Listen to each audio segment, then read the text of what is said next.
Hey there YouTube lovers, my name is BB8 and today I am going to share my thoughts on the Nintendo Switch OLED model, which I prefer to call the Nintendo Switch Pro. Well, let's get into it, shall we? Well, the first thing I would like to point out is I do think the name Nintendo Switch OLED model is quite a bit lazy, if you think about it. Like, they could have named it something better, like the Nintendo Switch Pro. But you didn't really need to point out that it's called the OLED model, because I know, like, the OLED is the screen, but would kids who would want to buy this know what OLED even means? But there were a couple of cool upgrades to see in this new model. First, we're going to start off with the 7-inch screen. Well, I do like the look of this 7-inch screen on the new Switch. Like, it does bring, like, a new experience. That compare this to the experience of what we've been experiencing for the past 4 years with a 6.2-inch screen. The 7-inch screen will kick up a notch on how big the screen is, and games could look way better on it, and I am curious on how a couple of my favorite games would run on the Nintendo Switch OLED model, like Super Smash Bros. Ultimate and much more. I have noticed that they have upgraded the performance of Brilliant Diamond and Shining Pearl by the looks of the screen. Compare this to this is way better.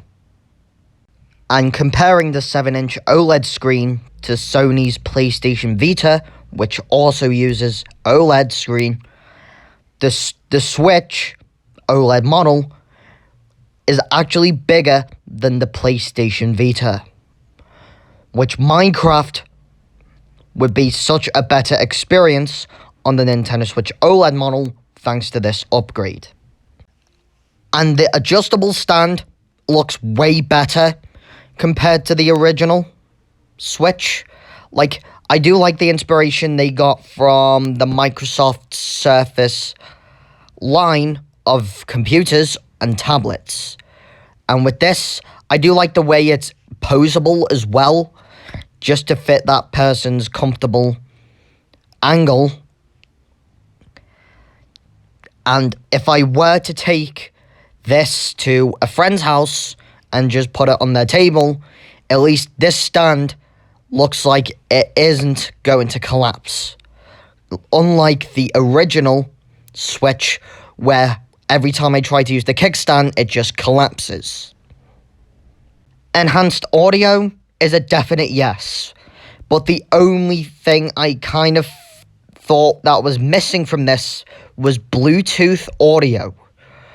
Like, I could just buy a Bluetooth transmitter for the Switch if this doesn't include Bluetooth audio, so I can use other headphones like my AirPods Pro on the Switch. And for the dock, yes, the design looks way better than the original. But the only flaw I do see with this is this could possibly scratch your screen, but of course, before you even use the Switch OLED model in TV mode, I would recommend installing like a screen protector or something. And one thing I have noticed is the logo on the Switch OLED model dock is kind of smaller on the regular Switch. And I do like the fact that they added wired LAN support as well. If you were to play online games competitively, like Super Smash Bros. Ultimate, Splatoon 3, or Mario Kart 8 Deluxe, a wired LAN port would be ideal, so you don't have to get through all that lag and stuff. It was kind of handy that they've added a wired LAN port as well, because gaming PCs, the Xbox Series X S and the PlayStation 5 all have wired LAN support, but the Switch doesn't. So, a wired LAN support is a win-win. And at the end of the day, the trailer for the Nintendo Switch OLED model did lack a whole bunch of upgrades for dock mode. But hopefully, by October 8th, we would get more information on this model. The fact that the console itself has 64 gigabytes of internal storage is not that much at all. You know, if you have like big games and stuff, so if you had games like The Legend of Zelda Breath of the Wild, Super Smash Bros. Ultimate, Xenoblade Chronicles 2, Fire Emblem Three Houses, and the list goes on, 64 gigabytes of internal storage wouldn't be enough. But people do intend to install micro SD cards to their Switch so they can fit more games and stuff onto their Switch without having to worry about running out of memory and stuff. And the last thing that the trailer really lacked is color variety for this new Switch model. Yeah, I get they've announced 2 new colors, being the neon red and neon blue set and the white set, but I do feel like it would have been better if they announced a color to coincide with Metroid Dread, which launches that exact day. I do see them launching colors for Breath of the Wild 2 and Splatoon 3, as well as Pokemon Legends Arceus, but at the end of the day, I am probably going to buy the white one when this console releases. And another thing about colours as well, I do like this fan-made Splatoon 3 colour designed by Pufu, if you've heard of him. He's this guy on Twitter, just go follow him.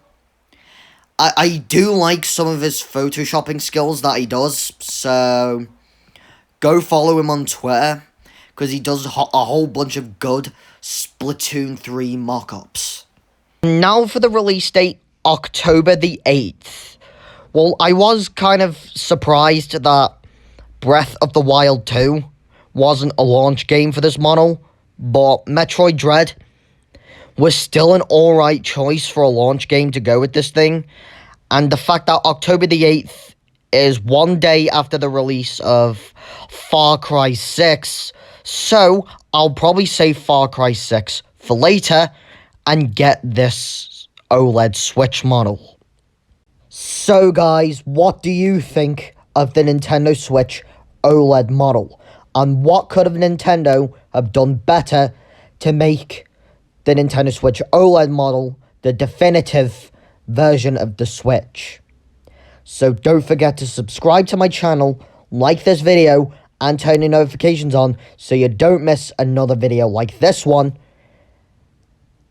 And I would love to see your thoughts on the features that you thought were missing, and some games that could actually get colors based on this console.